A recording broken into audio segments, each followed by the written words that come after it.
नमस्ते दोस्तों, आज के वीडियो में मैं आप लोगों के लिए लाई हूँ एक ऐसी कहानी जिसमें भाभी ऐसा क्या करती है जिससे दोनों भाइयों के बीच नफरत पैदा हो जाता है। यह कहानी बिल्कुल एक सच्ची घटना पर आधारित है। कहानी जानने के लिए बने रहिए मेरे साथ वीडियो के अंत तक। चलते हैं वीडियो के पहली कड़ी की ओर। दोस्तों, अगर आपको मेरा वीडियो पसंद आता है तो प्लीज़ मेरे चैनल को सब्सक्राइब करें, बेल बटन को प्रेस करें और कमेंट जरूर करें। आज की वीडियो की पहली कड़ी में इस कहानी में बताया गया है कि कैसे एक अनाथ बच्चा को पनाह मिलता है और पनाह देने वाला शख्स उसके जीवन को कैसे बदल देता है। क्या पनाह देने वाला शख्स अनाथ बच्चा के जीवन में खुशियां भर देता है या फिर क्या होता है उसके साथ। चलिए जानते हैं आज की कहानी में। तो आप मेरे साथ वीडियो के अंत तक जुड़े रहिए। एक गांव में एक किसान रहता था। वह अपनी पत्नी और बूढ़ी माँ के साथ रहता था। वह किसान हमेशा गांव वालों को मदद करता। उसे गांव वाले बहुत इज्जत करते थे। उसका बड़ा बेटा राघव जब 2 वर्ष का था तब उसके घर में एक नन्हा मेहमान आया। उसका नाम माधव रखा गया, लेकिन माधव के जन्म के 2 महीने बाद ही उसकी माँ बीमारी के कारण दुनिया से अलविदा हो जाती है। किसान की बूढ़ी माँ दोनों पोते की देखभाल करती। पत्नी की मृत्यु के बाद किसान अक्सर अपने खेत में ही रुक जाया करता। वह कभी कभार ही घर आता। बूढ़ी दादी भी दोनों पोते के देखभाल में अपने लिए समय नहीं निकाल पाती। धीरे धीरे उसका शरीर और अस्वस्थ रहने लगा। राघव 7 साल का हो गया और माधव की उम्र 5 साल की थी। उस समय उसकी दादी का देहांत हो जाता है। दादी के मरने के बाद दोनों बच्चे गांव घर के लोगों के बीच खा पी लेता और अपने घर में दोनों भाई सो जाता। कभी कभी किसान अपने दोनों बच्चों को देखने घर आता। गांव वाले किसान को सलाह देता है कि बच्चे छोटे हैं, उसके देखभाल के लिए दूसरी शादी कर लो। किसान दूसरी शादी नहीं की। वह गांव के एक मास्टर जी को दोनों बच्चों को पढ़ाने के लिए कह दिया। राघव पढ़ने में अच्छा था तथा मन से पढ़ाई करता। मास्टर जी की पत्नी भी दोनों भाई का बहुत ध्यान रखती। माधव को पढ़ने में मन नहीं लगता। वह हमेशा खेलकूद में समय बिताता। बचपन से ही माधव दूसरे बच्चों का खिलौना चुरा लेता और घर के एक कोने में छुपा देता। जब राघव को पता चलता तो वह छोटे भाई को लौटाने के लिए कहता। जब माधव थोड़ा बड़ा होता है, लगभग 9 वर्ष की उम्र होती है, उस समय वह किसी किसी के घर से छोटा मोटा सामान चुरा कर बेचने लगा। किसी के घर से अन्न चुरा कर बेच देता। एक दिन माधव गांव के एक व्यक्ति के घर से बकरी चुरा लेता है और उसे बेचकर कुछ पैसे घर लाता है। यह बात जब राघव को बताता है तो वह बहुत गुस्सा हो जाता है और कहता है कि पिताजी से सब बात कह दूंगा। माधव डर गया क्योंकि वह पहली बार बड़ी चोरी किया था। वह उस पैसे को लेकर घर से निकल जाता है और स्टेशन पहुंच जाता है और एक ट्रेन में बैठकर बड़े शहर चला जाता है। अनजान शहर में पहुंचकर वह एक मंदिर में बैठ जाता है। दिन भर मंदिर में बैठने के बाद वहां के पुजारी को कुछ शक होता है। वह माधव से घर जाने को कहता है। माधव पुजारी की बताता है कि उसका कोई नहीं है, वह काम करने शहर आ गया है।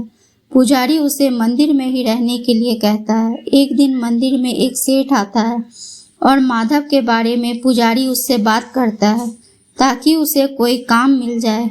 सेठ माधव को अपने घर में पनाह देता है। सेठ माधव के काम से बहुत प्रभावित होता है और उसे महीने में कुछ रुपये देने लगता है। सेठ पोस्ट ऑफिस में माधव का एक खाता खुलवा देता है और उसे में पैसा जमा करने को कहता है। लगभग 4 वर्ष गुजरने के बाद उसका मन गांव लौटने का होता है। वह सेठ से अपने मन की बात कहना चाहता है। माधव को अपने भैया की बहुत याद आ रही थी। रात को जब सोता तो भैया के बारे में सोचता है कि पता नहीं भैया पढ़ाई कर रहे हैं या नहीं। माधव का मन छटपटा रहा था और वह रात भर सो नहीं सका। उसके मन में आया कि सब सच बात सेठ को बता दिया जाए। सेठ एक अच्छा आदमी है। दूसरे दिन वह सेठ को सच बता देता है। सेठ अपनी पत्नी को माधव के बारे में सच बात बता देता है। दोनों विचार करते हैं कि माधव को वह अपने बेटे की तरह अपने घर में रखेगा, क्योंकि उसे कोई संतान नहीं था। माधव 12 वर्ष की आयु में इतना समझदार हो गया था कि सेठ और उसकी पत्नी के घर में उसे पनाह मिल गया। एक दिन माधव ने सेठ की पत्नी को उसके बड़े भैया राघव के बारे में बताया कि वह पढ़ने में बहुत तेज है, लेकिन पता नहीं पैसे के दिक्कत के कारण वह पढ़ भी रहा है या नहीं, पिताजी जीवित है या नहीं। वह यह सब बताते हुए रोने लगा। सेठ की पत्नी को उस पर बहुत दया आ गई। वह बोली, बेटा माधव, मैं तेरी माँ तो नहीं हूँ, पर मुझे लगता है कि तुम्हें एक बार घर जाना चाहिए। माधव बोला, नहीं, मैं गांव नहीं जा सकता हूँ। गांव में सब मुझे बकरी चोर कहेंगे। मैंने गांव में एक बकरी चुराकर उसे बेच दिया था। उसे पैसे से मैं भैया के लिए पेंसिल और कॉपी खरीद दिया था, क्योंकि भैया को स्कूल में मास्टर जी ने कॉपी पेंसिल लाने कहा था, नहीं तो स्कूल आने से मना कर दिया था। इसलिए मैंने गांव में एक चाचा के घर से बकरी को चुरा कर बेच दिया था। डर से मैं रात को घर से निकलकर स्टेशन पहुंच गया। भैया को भी कुछ नहीं बताया था, लेकिन आज मुझे भैया की बहुत याद आ रही है। मैं तो पढ़ लिख नहीं सका, लेकिन मैं चाहता हूँ कि राघव भैया खूब पढ़े लिखे और बड़ा आदमी बने। कहानी की अगली कड़ी में जानेंगे कि क्या राघव को उसका छोटा भाई माधव उसे पढ़ने के लिए शहर से पैसे भेजता है। क्या राघव पढ़ लिख कर बड़ा आदमी बन पाता है। चलते हैं कहानी की अगली कड़ी की ओर और बने रहिए मेरे साथ वीडियो में। सेठ के घर के सामने बड़ा सा स्कूल था। वह जब दूसरे बच्चों को वहां आते देखता तो उसे भी राघव भैया की पढ़ाई की बहुत चिंता होने लगती। माधव सोचता कि वह सेठ के साथ रहकर बहुत कुछ पढ़ने लिखने काम करने लायक बन गया है। उसे नहीं पढ़ना था, नहीं पढ़ा, लेकिन राघव की पढ़ाई हर हाल में पूरा कराना है। यह बात सेठ और उसकी पत्नी से कहा। सेठ ने उसे पैसे मनी ऑर्डर करने का रास्ता बताया, चूँकि उस समय लोग मनी ऑर्डर के माध्यम से ही पैसा भेजा करते थे। माधव ने अपने भैया को एक खत लिखा। उसमें वह सारी बातें लिखी थी और उस बात की जानकारी भी दिया कि सेठ के परिवार में वह सुरक्षित रहकर कमाता भी है। जब चाहिए पैसा तब वह उसे मदद कर सकेगा, लेकिन अच्छे से पढ़ाई करना भैया, कुछ बनकर दिखाना। मैं तो गांव जा नहीं सकता, नहीं तो सब मुझे देखकर बकरी चोरी की कहानी सुनाएंगे। इसलिए भैया आपको जब जरूरत हो मेरे बताए गए पते पर आकर मिलकर जाना। पिताजी को प्रणाम देना भैया। इस तरह जब माधव के बारे में राघव को पता चला तो वह खुशी से पिता एवं अन्य रिश्तेदारों को बताया कि मेरा भाई माधव बहुत बड़े सेठ के साथ रहता है, वह बहुत पैसे कमाता है। गांव में लोग कानाफूसी करना शुरू कर दिया। राघव के पिता माधव से मिलने शहर जाना चाहा। माधव के भेजे गए पैसे से राघव अपनी पढ़ाई की किताबें खरीदी। वह मेहनत करके डॉक्टरेट की उपाधि लिया, उस कॉलेज में प्रोफेसर बन गया।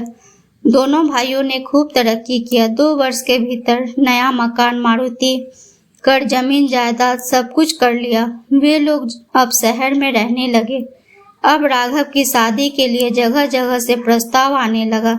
कई लड़कियों की फोटोज भी आई, लेकिन राघव के कॉलेज के प्रिंसिपल ने राघव के लिए अपनी इकलौती बेटी विवाह करने का प्रस्ताव दे डाला। राघव को यह लड़की पसंद नहीं थी, लेकिन माधव ने राघव को शादी कर लेने के लिए कहा। शादी धूमधाम से हो गई। माधव बहुत खुश था कि भाभी घर में पिताजी और भैया की देखभाल करे। कुछ दिनों बाद माधव वापस काम पर चला जाता है। राघव की पत्नी शिवानी अक्सर उसे अपनी बात मनवाने के लिए लगी रहती। पिता से कहा सुनी भी होने लगी। शिवानी अपने ससुर और देवर माधव को पति के जिंदगी से अलग रखने की साजिश रचती रहती। कभी कोई बात लेकर ससुर को अपमानित करती तो कभी माधव को लेकर राघव का कान भरती। शिवानी को ससुराल में सिर्फ अपने पति राघव के अलावा किसी का साथ रहना पसंद नहीं था। इसलिए अक्सर वह पति के साथ जब घूमने जाती तो ससुर को कमरे में बंद करके जाती। ससुर बेचारा अपने गांव को छोड़ सुख के दिन काटने के लिए शहर में राघव के पास आ गया था। बूढ़ा बाप बेचारा नरक की जिंदगी जी रहा था। राघव यह सब चुपचाप देखता रहता, लेकिन चंडी रूप धरा देवी पत्नी के डर से कुछ न कह पाता। एक दिन राघव ने भाई माधव को घर आने के लिए संदेश दिया। यह बात शिवानी को अच्छी नहीं लगी। वह नहीं चाहती थी कि माधव भी सदा के लिए माथे का बोझ बनकर इस घर में रहे और सब कुछ जान सके। इसलिए वह अपने पति से उसे बुलाने को मना किया। लेकिन राघव पत्नी के व्यवहार से दुखी था। वह शिवानी को अपने भाई के सहयोग की बातें बताकर उसके प्रति काफी लगाव का हवाला दिया, लेकिन शिवानी दोनों भाइयों के बीच नफरत पैदा कर देना चाहती थी। माधव इन बातों से अनभिज्ञ था। उसे एक दिन भैया राघव का संदेशा मिला कि पिताजी गुजर गए। यह सुनकर वह घर आ गया। श्राद्ध काम पूरा होते ही शिवानी के पति ने से कहा कि माधव को काम पर वापस चले जाने कहो, नहीं तो मैं घर छोड़कर चली जाऊंगी। और हाँ, तुम्हारे बाप के श्राद्ध में जो पैसे खर्च हुए हैं वह भी उससे ले लो। घर में कोहरा मचा हुआ था। राघव जब भी घर वापस होता अपने छोटे भाई के कमरे में जाकर उसका हाल समाचार लेता। इस बात से शिवानी तिलमिला जाती। वह पति को एक दिन बोली, 2 दिन का मोहलत देती हूँ। माधव को वापस काम पर जाने बोलो, नहीं तो मैं खुद से फैसला लूंगी। माधव यह बात भी भैया को बोला, मैं कल का टिकट बना लेता हूँ। मैं नहीं चाहता कि भाभी को मेरे कारण तुम्हारे रिश्ते में खटास पैदा हो। शिवानी इसी बात का इंतजार कर रही थी। वह तपाक से बोली, कल क्यों, आज ही टिकट करो। तुम भैया के लिए भोले बन सकते हो पर मेरे लिए नहीं। मुझे तुम्हारे बारे में सब पता है। बकरी चोर कहीं के, बचपन में बकरी चुरा कर बेचा था, अब घर में रहकर मेरे गहने चुराओगे। मैं तुम्हारी परछाई से भी नफरत करती हूँ। राघव पत्नी के मुंह से राघव के बारे में अपमानित करने वाली बातें असहनीय पीड़ा पैदा कर रही थी। राघव कुछ कहने के लिए आगे बढ़ा ही था कि माधव ने भैया को रोक दिया। कहा, भैया तुम कुछ मत कहो, भाभी को सच ही कहा है। भाभी ने झूठ किया है। सच ही है कि मैं बकरी चुराया था तुम्हारी किताब कॉपी खरीदने के लिए। भाभी को यह बातें नहीं पता होगी, इसलिए नादानी में यह खरी खोटी सुना रही है। शिवानी को दोनों भाइयों की बातें कांटे की तरह चुभ रही थी। शिवानी तुरंत बोल बैठी, माधव तुम्हारी करतूत अब बताती हूँ कि तुमने मेरे कमरे में कई बार गंदे इरादे से आए हो। भैया तुम पर विश्वास कर सकते हैं पर मैं कभी नहीं। तुम्हारी नीयत में खोट है, इसलिए तुम यहाँ रहना चाहते हो। राघव भला है, इसलिए वह तुम्हें नहीं पहचान सका। मैं तो तुम्हें पहले ही पहचान गई थी कि तुम्हारे मन में मेरे प्रति कितने गंदे विचार है। यह सुनते ही राघव के पैर तले जमीन खिसक गई। राघव का विश्वास पल भर में धराशाही हो गया। वह पत्नी की चाल समझ नहीं सका। वह माधव की तरफ बढ़ा। माधव के आंखों से आंसू बहने लगा। राघव ने माधव को धक्का देते हुए कहा, अभी के अभी घर से निकल जाओ। मैं तुम्हें बर्दाश्त नहीं कर सकता हूँ। तुम मर गए हो मेरे लिए। निकल जाओ घर से, कभी अपना मुंह मत दिखाना मुझे। माधव जान से भी प्यारे भैया कि मुंह से कड़वी बातें सुनते ही वह भैया के पैर पर गिर पड़ा। कहा, भैया यह सब बातें झूठी है। मैं भाभी के कमरे में गया हूँ पर इतनी बड़ी झूठी साजिश मुझसे सहा नहीं जा सकता है। माधव समझ गया कि अब भैया के दिल में उसके लिए कोई जगह नहीं है। अब आगे क्या होता है, माधव आगे क्या रास्ता चुनता है, चलिए जानते हैं वीडियो की अगली कड़ी में।